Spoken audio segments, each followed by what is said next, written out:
वॉलूज MIDC परिसर में अतिक्रमण हटाने की अभियान की लगातार दूसरी दिन भी जोरदार कार्रवाई हुई।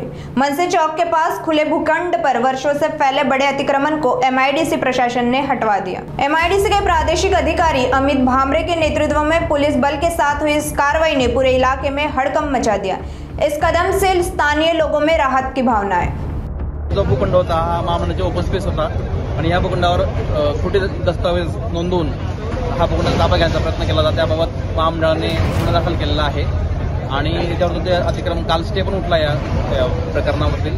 त्यामुळे आम्ही आज हे जे अतिक्रमण आहे काढलं आहे। जवळपास पूर्ण वाळूज एमआयडीसीमध्ये 1300 अतिक्रमण होती। काल जवळपास 500 ते 550 अतिक्रमण आपण निष्कासित केलेले आहेत आणि आज पण उर्वरित अतिक्रमणासाठीची कारवाई सुरू आहे।